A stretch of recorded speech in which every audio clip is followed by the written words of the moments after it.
Começo como tem que ser com os agradecimentos. Em primeiro lugar, ao Departamento de História, a seu chefe, o colega e amigo, João Paulo Garrido Pimenta, que me dirigiu o convite. Como há mais de uma década a Constituição Federal previa que minha validade acadêmica se extinguiria aos 70 anos e determinava que eu tinha que ir para casa para descansar, receber um convite para fazer o que eu sempre fazia com gosto é um atestado de que não só eu penso estar vivo, mas que outros também podem ter a mesma impressão. Só que não é bem o que eu costumava fazer. Aula para mim era uma oficina de saber fazer.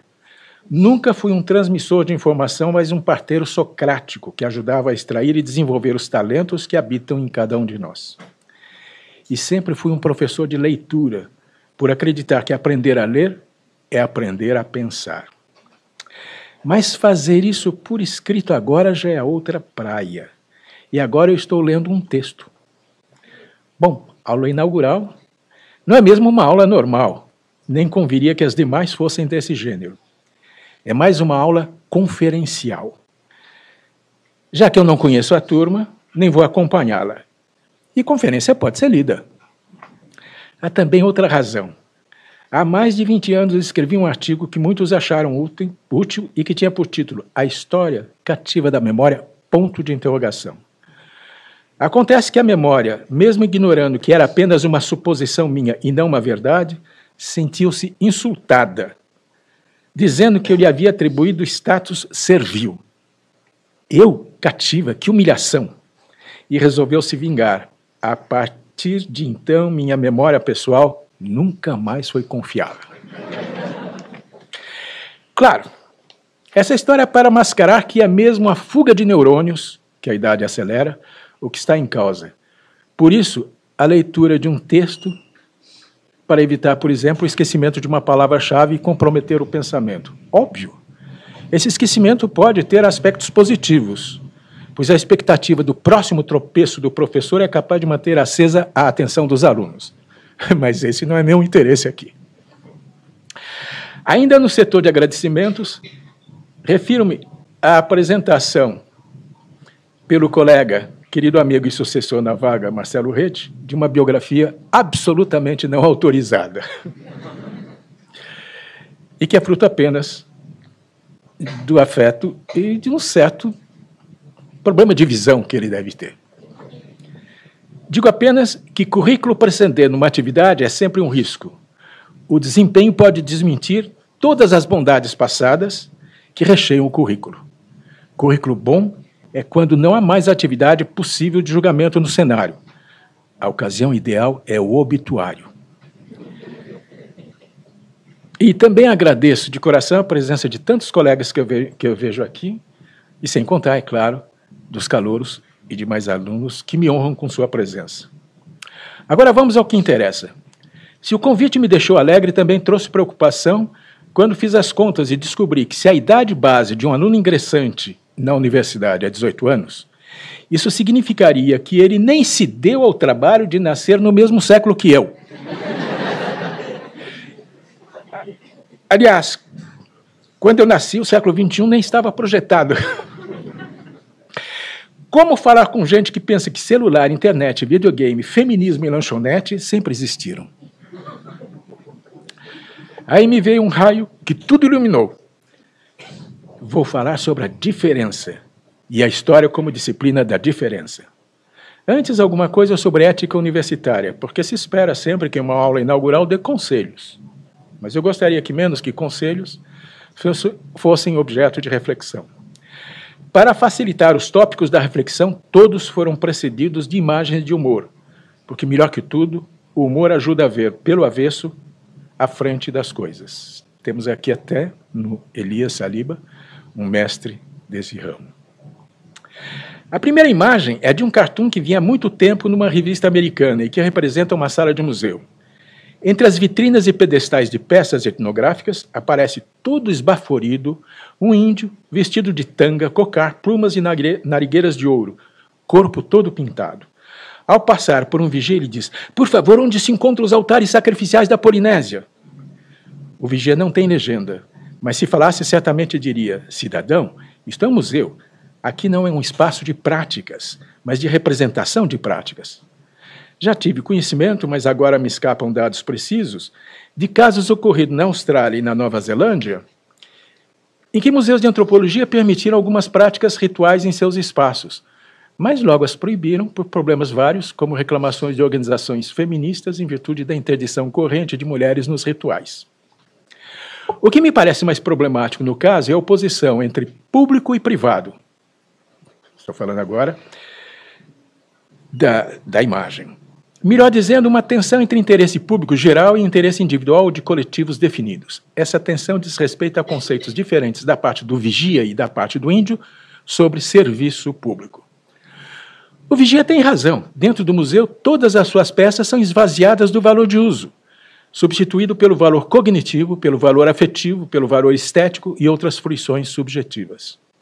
Com efeito, não se vai ao museu de relógio para saber as horas.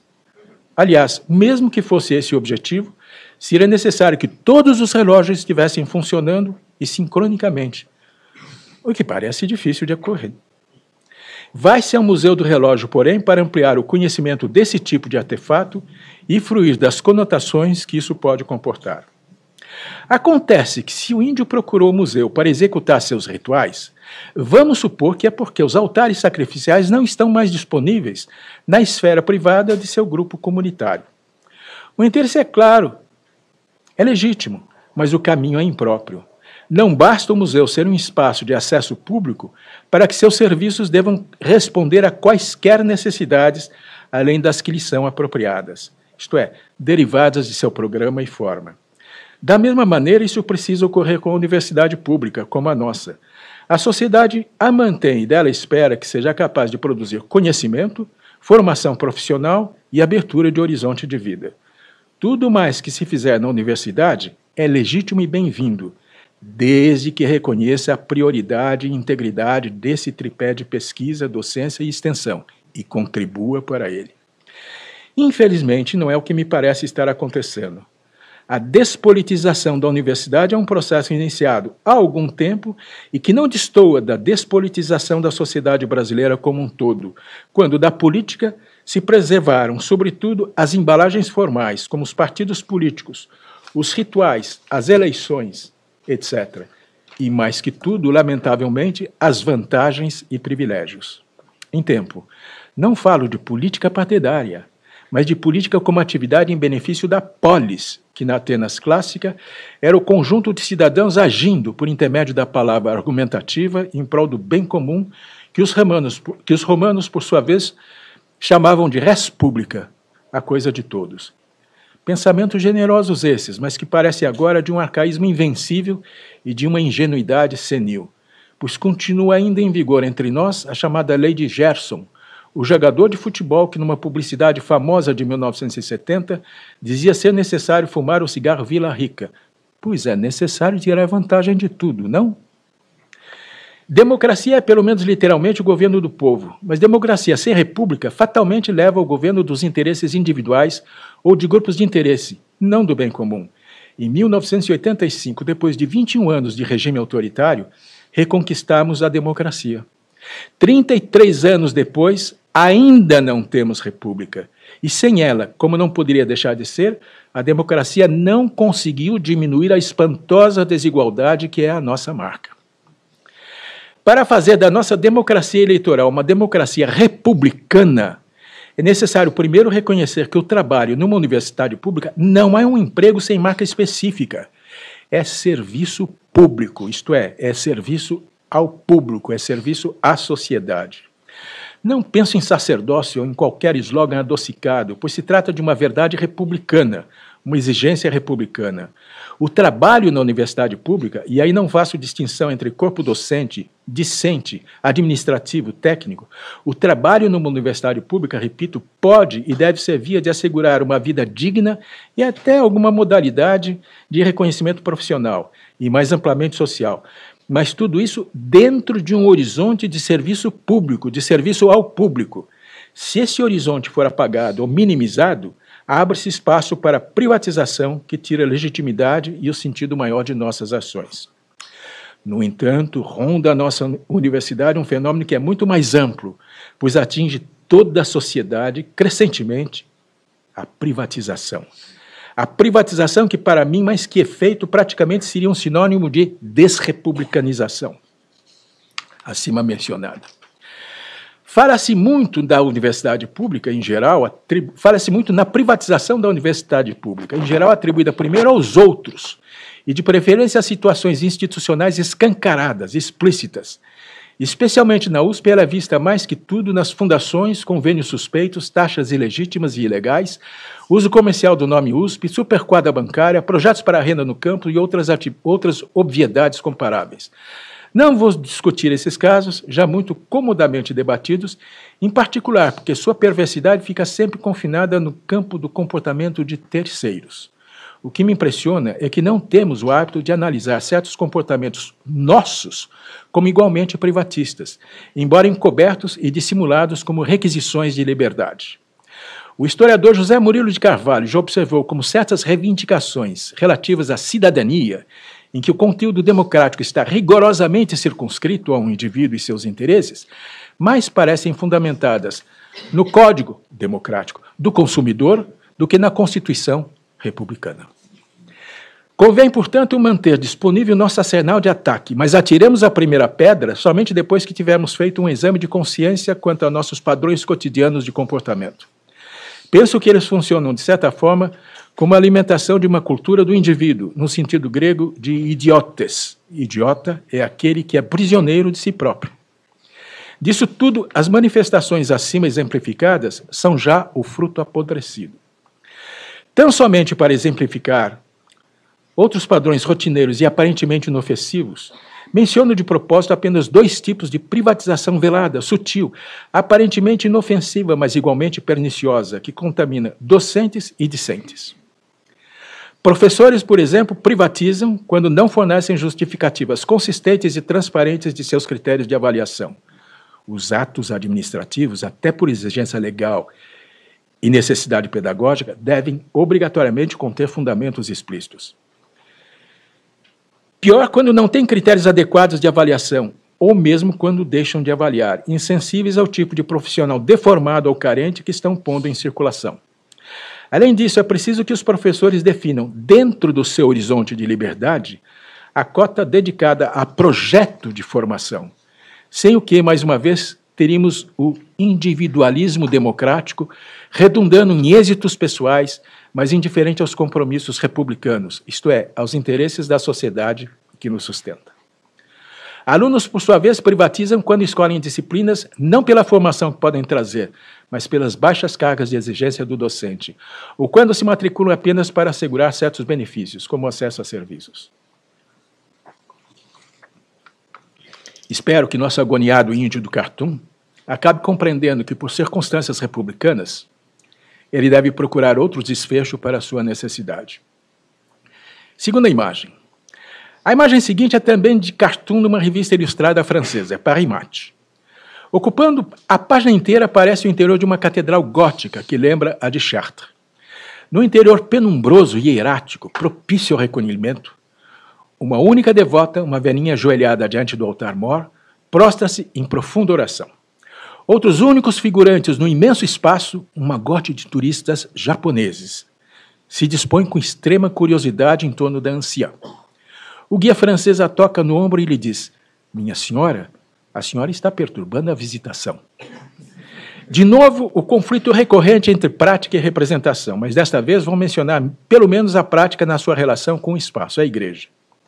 A palavra igreja vem do grego eclesia, que os romanos liam eclésia, que significa convocação para a assembleia. Mas a velhinha não veio para uma assembleia, nem os turistas, que eu deixo de lado. Aliás, pode-se orar, relacionar-se com o transcendente em casa, na rua, em qualquer lugar. A velhinha veio orar na catedral por duas razões. Somos seres corporais e somos seres territoriais. A dimensão corporal está obrigatoriamente presente em todo o comportamento humano. Relações sociais são, no fim de contas, relações espaciais. Relações de exclusão, inclusão, normatização, hierarquias, etc. Existe até uma especialidade antropológica proxemística que trata desta dimensão espacial do comportamento. Amartya Sen, Prêmio Nobel da Economia, conceitua pobreza como a restrição ou impossibilidade de acesso físico, isto é, espacial, a certos bens. Lembro que aqui se incluem os bens simbólicos que necessitam do físico para se manifestar. Por outro lado, voltando à velhinha, a dimensão territorial é o que se costuma chamar de pertença. Nós pertencemos a um território. Não somos seres flutuantes, mas temos raízes no chão. E nunca imaginamos o espaço como homogêneo. O espaço é sempre heterogêneo e marcado por diferenças gravitacionais, focos de atividades dos quais dificilmente podemos escapar. A igreja, como espaço sagrado, é, por excelência, um desses espaços gravitacionais. A universidade, este prédio, é outro.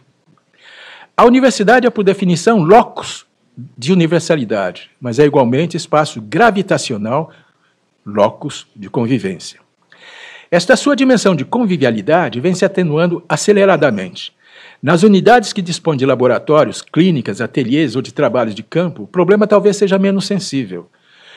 Numa faculdade como a Faculdade de Filosofia, Letras e Ciências Humanas, contudo, existe o risco de produzir cidadãos de horizontes intelectuais insuficientes, porque dotados de pouca disponibilidade para interagir com a diferença. Um pequeno exemplo de barreiras à socialização é, em alguns departamentos, o modelo de matrículas avulsas, por outros aspectos, muito conveniente, mas que acaba fragmentando no tempo e no espaço a própria presença do aluno e impedindo a formação de turmas, afetando a existência de uma memória generacional e, por consequência, o desenvolvimento de certas variedades fecundas de sociabilidade. Convivialidade é um neologismo derivado do inglês, posto em circulação no francês do século XIX, pelo escritor e gourmet Brillat Savarin, o que já nos remete ao vocábulo latino de que deriva convivium, que significa banquete, festividade, celebração, boa companhia. Quem lhe deu presença nas ciências sociais foi o filósofo e pedagogo franco-croata Ivan Illich, autor de uma crítica radical, embora por vezes utópica, à sociedade industrial e à ordem capitalista. Diz ele que a convivialidade é o inverso da produtividade industrial, que gera a servidão. Seria pela convivialidade que utensílios conviviais, meios técnicos, instituições, comprometidos com as necessidades e interesses humanos, estariam aptos a tornar possível a humanização das sociedades. Dizer que a universidade é lugar de convívio não significa que ela seja, por excelência, espaço de sociabilidades diversas, mas indiferenciadas. Elas todas são bem-vindas e necessárias, mas a modalidade específica que também traduz uma exigência há que ser o convívio prioritariamente intelectual. A vida intelectual tem momentos de solidão absoluta, de profunda imersão em si mesmo, mas também precisa de interação, confronto, partilha. O debate que ainda hoje eventualmente se pratica é a imagem apagada do que já foi, em geral, oscilando entre extremos, seja o temor anestésico da ofensa e possíveis prejuízos para a carreira e outras vantagens, seja a belicosidade das disputas pessoais. Dar realce à convivência intelectual não é negar ou desprezar as outras formas de convívio, esportes, festas, espetáculos, reuniões de interesses definidos, mesa condividida, etc. Entretanto, é preciso reconhecer que o convívio intelectual precede todos os demais e constitui uma das condições definidoras para que a universidade pública possa cumprir adequadamente sua tríplice função, por intermédio da qual ela dá conta da missão específica confiada e mantida pela sociedade. É a produção crítica do conhecimento, aliás, que percorre e unifica esses três campos do tripé de objetivos da universidade: pesquisa, docência, extensão. A própria atividade política, indispensável, só tem sentido se tiver como marca distintiva ser irrigada pela ambiência intelectual da convivência na universidade. Convívio não pressupõe harmonia, muito menos unicidade, e não descarta o conflito. Estas questões foram mais amplamente debatidas em relação ao conceito paralelo de viver juntos, a partir, entre outros, do interesse cultivado por Roland Barthes, na década de 1970, diante das dificuldades de articular liberdade individual e vida coletiva, ou diversidade e democracia, ou então as ambiguidades da ilusão fraterna, fraternidade, etc. e mais recentemente, do multiculturalismo. Pessoalmente, prefiro considerar que o convívio universitário não dispensa o compromisso com um projeto de natureza intelectual, política e cultural. Trata-se, portanto, mais precisamente de trabalhar juntos para esse projeto. A universidade é um lugar de trabalho de professores, alunos e funcionários, não um balcão de distribuição de informações ou tarefas. Por exemplo, a biblioteca é ainda um lugar de trabalho intelectual, não mero almoxarifado de livros ou matrizes de xerox, ou ainda de downloads para quem não dispõe de computador próprio. Questão pertinente à convivialidade deve ser lembrada. Como ficam os cursos à distância ou a chamada universidade virtual? Nenhum problema, se o virtual estiver em todo o seu potencial e onipresença a serviço dos objetivos e modos de ser da universidade. Por isso, cursos online, comunidades virtuais, ambientes virtuais de aprendizado, redes de conhecimento, fóruns de debates, tutoria e toda a efervescência da cibercultura e suas formas próprias de socialidade, tudo isso é benéfico. Já a desmaterialização da universidade, que a expressão universidade virtual impõe, deve ser vista com a maior reserva. Eu diria mesmo repelida como reles terceirização de sua natureza enquanto locus de convivência, particularmente quando se apresenta hegemonicamente como paradigma do futuro. A expressão que se impõe, pois não transfere para a tecnologia uma responsabilidade intrínseca, que é das decisões humanas, deveria ser o virtual na universidade. Para terminar este tópico, lembro o austríaco-americano Peter Drucker, considerado o pai da administração moderna. Partidário convicto e ativista do ensino à distância, ele prevê o enfraquecimento progressivo da escola predial, como lugar físico de aquisição de conhecimento. Nem por isso, entretanto, ele deixa de justificar a necessidade de manter o espaço físico para a necessária socialização dos estudantes e professores, assegurada, antes de mais nada, pela interação espacial das diferenças. A propósito de interação espacial, não posso deixar de mencionar várias intervenções de alunos meus privilegiando a suposta liberdade flexível, dútil, sem fronteiras do espaço cibernético, em contraposição ao físico corporal. De fato, o corpo é opaco, resistente, pode ser um estorvo, mas no ciberespaço ele perde justamente a corporalidade, embora ganhe asas como um hipertexto. O mal não está decididamente na tecnologia, mas no seu emprego, sem compromissos e visão crítica. Há mais, contudo. Ocorre-me à memória trecho de um notável livro do sociólogo Richard Sennett. O título é Carne e Pedra, o Corpo e o Cidadão na Civilização Ocidental. Nele, analisando a Paris pós-antigo regime, conclui que a liberdade que busca vencer a resistência, abolir obstáculos, começar de novo, a liberdade concebida como um volume puro e transparente, ela embota o corpo. A liberdade que estimula o corpo o faz aceitando a impureza, a dificuldade e a obstrução como parte da própria experiência da liberdade. A resistência, prossegue, é uma experiência fundamental e necessária para o corpo humano. Graças à sensação de resistência, o corpo se vê impelido a tomar ciência do mundo em que vive. O corpo vive enquanto enfrenta a dificuldade. Esta é a lição do paraíso perdido, a versão secular do exílio bíblico, diz ele. Acrescento, o corpo, a corporalidade, ainda marcam decisivamente o lugar de convívio. Pelo menos enquanto não chega o pós-humano, daquele limiar de ruptura entre animal e humano, organismo e máquina, físico e não físico.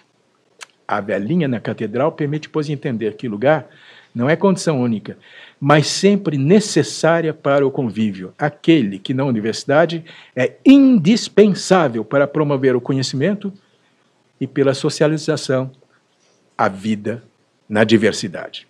Terceira imagem. Trata de um problema acadêmico aparentemente menor, mas que compromete a produção de conhecimento novo.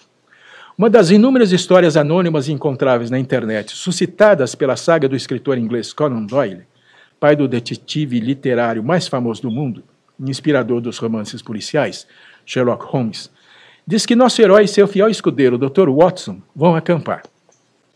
Após um bom jantar e uma garrafa de vinho, entram nos sacos de dormir e caem no sono. Algumas horas depois, Holmes acorda e sacode um amigo.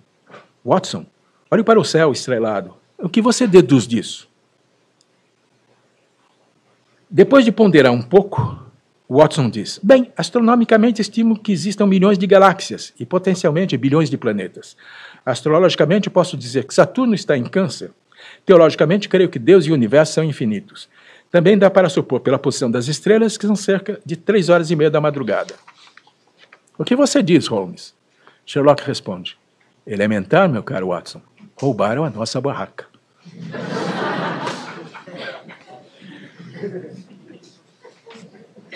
Essa historieta expressa vivamente a impressão que me fica da leitura de muitas teses e dissertações acadêmicas, em que com frequência se começa por tecer uma coxa de retalhos com citações de autores em moda na estação, impressionando pela profundidade e abundância, mas que infelizmente são aposentados apenas se chega à última linha do capítulo introdutório. E por cima, essa pequena antologia nada justifica o que vem a seguir. Às vezes porque já se exibiram todas as respostas antes mesmo de que qualquer pergunta fosse feita. Parece ser apenas uma questão de etiqueta. Mais uma vez, creio que a etimologia pode nos ajudar. Já deve estar claro a esta altura que eu fiz grego e latim. Descobriremos que a palavra teoria vem do grego theoria, que quer dizer observação. O campo semântico do verbo theomai está associado à visão. Teoria, com efeito, não é uma chave que abra todas as portas, mas uma lanterna. Uma lanterninha que permite observar, ver melhor por onde se andou e assim escolher melhor os caminhos por onde agora convém andar. Mas esses novos caminhos precisam ser construídos. As pedras com que nós, historiadores, os construímos se chamam fontes documentais. Para esse caminhar, a história se combina obrigatoriamente com a historiografia. A lição de Sherlock Holmes a quem se interesse por história é: a teoria não substitui os fatos. Os fatos que a teoria permite observar e compreender contribuem para que a teoria não degenere em ideologia, como, por exemplo, naturalizando a diferença. Quarta imagem. No filme de Woody Allen, Annie Hall, de 1977, que em português foi desnaturado como Noivo Neurótico, Noiva Nervosa, há uma passagem em que o paciente conta a seu psiquiatra uma grande preocupação. Seu irmão acredita ser uma galinha. O psiquiatra tenta acalmá-lo, pois o caso seria de reversão simples. O paciente, porém, responde algo como: não, doutor, meu irmão não pode ser curado porque eu preciso dos ovos. Em nossos tempos, circula uma importante modalidade de memória, a memória protética, de que fala Alison Landsberg. Trata-se de uma nova forma de memória cultural pública, de elevado comprometimento midiático, memória produzida fora do sujeito. A construção dessa memória não vem de um contexto de experiência pessoal, nem da apropriação por experiência de um passado alheio, mas sim de uma seleção e apropriação das memórias em oferta no espaço da comunicação de massa. Escolhe-se o pacote de lembranças de maior conveniência. Da mesma forma, em tempos em que os vínculos culturais não são mais obrigatoriamente um dado de raiz, mas se pode optar por uma cultura protética, pertencer a uma espécie biológica também poderia ser o resultado de uma preferência pessoal. Fica inventada a espécie protética. Ou pelo menos não deveríamos estranhar sua menção. Entretanto, este é um caso que os especialistas já definiram como delírio, uma convicção extraordinária, blindada às influências e de conteúdo impossível. Não estaríamos no domínio do juízo e da razão, mas da crença. Ora, o antropólogo e filósofo francês da técnica, Bruno Latour, depois de um estágio em laboratórios de etnopsiquiatria, publicou um livro sobre o que ele chama de fetiche. A palavra é uma mistura de fé, fato, e fetiche, objeto de crença. Em português seria fatiche. Com este hibridismo, ele se pergunta se não seria possível descrever, seja da razão, seja da crença, respeitando ao mesmo tempo os fetiches e os fatos, e assim evitando a postura iconoclasta dos críticos que acreditam que a razão lhes permite condenar as crenças. Com esta referência, não estou propondo adotar um relativismo epistemológico, aquele do vale tudo. Estou apenas admitindo que não convém considerar que a razão anule a crença. A ficção é necessária para o entendimento total e projetação da vida. E acrescentaria que para fazer boa história, é preciso dar vez à imaginação, mas sempre com os pés no chão, sob estrito controle.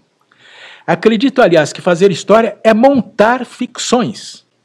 Nisso tenho o topete de me opor a Aristóteles, para quem só a poesia contava, pois ela é que era ficcional, trazendo o horizonte do possível e do atual, do necessário e do contingente, ao passo que a história se fecharia no fato acontecido.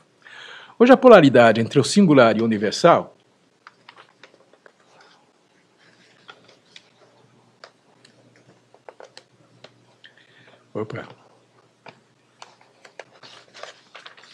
está superada e a microhistória é um bom exemplo dessa convivência. Ficção não se opõe à verdade, não é uma mentira. O historiador não recupera o passado, ele o representa. Seu campo de ação é a ficção. Em latim é um verbo interessante, fingo.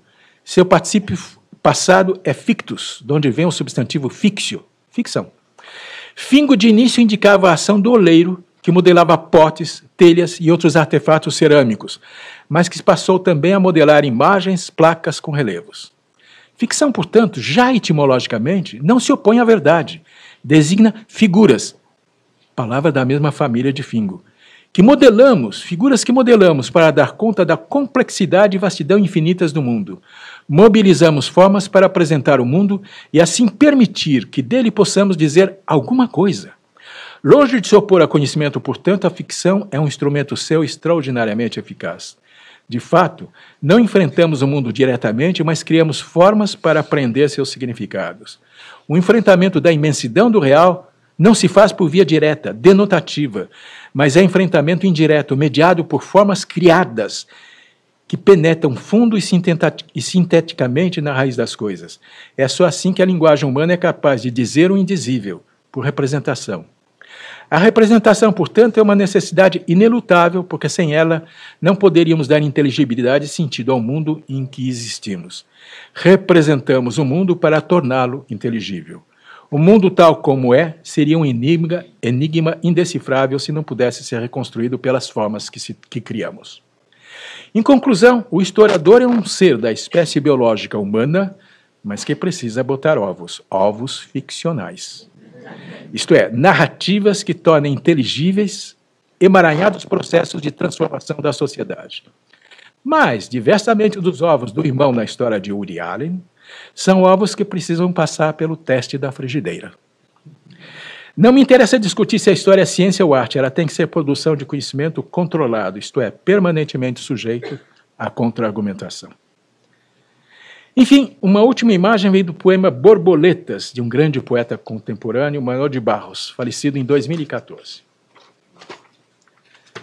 O poema é o seguinte: borboletas me convidam a elas. O privilégio incetal de ser uma borboleta me atraiu. Por certo, eu iria ter uma visão diferente. Não tá. O meu está funcionando? Tá. Não está? Ah, vou. Você apertou? Vamos? Já apertou? É o poema. A materialidade do poema. Eu retomo o poema. Borboletas me convidam a elas. O privilégio incetal de ser uma borboleta me atraiu. Por certo, eu iria ter uma visão diferente dos homens e das coisas. Eu imaginava que o mundo visto de uma borboleta seria, com certeza, um mundo livre aos poemas. Daquele ponto de vista, vi que as árvores são mais competentes em auroras do que os homens. Vi que as tardes são mais aproveitadas pelas garças do que pelos homens. Vi que as águas têm mais qualidade para a paz do que os homens. Vi que as andorinhas sabem mais das chuvas do que os cientistas. Poderia narrar muitas coisas ainda que pude ver do ponto de vista de uma borboleta. Ali, até o meu fascínio era azul. Este magnífico poema mostra um caminho para tratar, mais de perto, a diferença, que é uma presença inescapável em todos os domínios da nossa existência e pedra angular na produção do conhecimento histórico. Não por acaso, o grande historiador Paul Veyne, na sua aula inaugural no Collège de France em 1977, escolheu como tema a história como inventário das diferenças. Um de nossos antropólogos mais fecundos, Eduardo Viveiras de Castro, formulou o conceito de perspectivismo. Desde o iluminismo, diz ele, prevalece no Ocidente a crença numa única natureza em várias culturas. Várias culturas que interpretam essa única natureza segundo seus pontos de vista. Já entre os ameríndios, ocorre o inverso. A cultura é que é universal. Só existe uma única cultura. O que é particular e varia é a natureza. Portanto, um único modo de ver as múltiplas naturezas. Assim, nessa perspectiva, o que humanos veriam como lamaçal, os charcos onde as antas se espojam, As antas veriam como sua casa cerimonial. As antas, como os humanos, teriam necessidade de cerimônias, cultura. E o lamaçal, natureza, preencheria de forma particular essa mesma necessidade universal. Não precisamos adotar o ponto de vista dos ameríndios, nem o ponto de vista das antas, mas temos que reconhecê-los como uma forma legítima e íntegra de pensamento.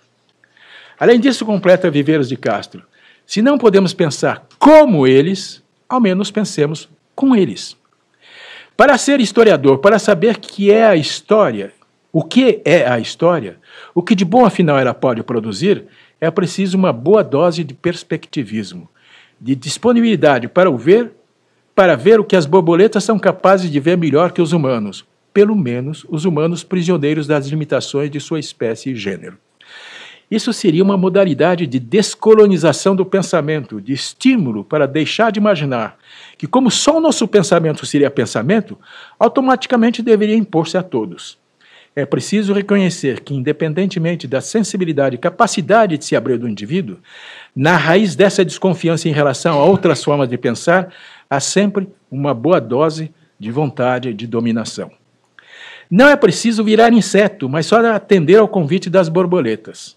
Aliás, depois que li o famoso romance de Kafka, A Metamorfose, em que o protagonista, Gregor Samsa, acordou certo dia, depois de uma noite intranquila, metamorfoseado em um inseto monstruoso, eliminei qualquer veleidade de abandonar minha forma humana.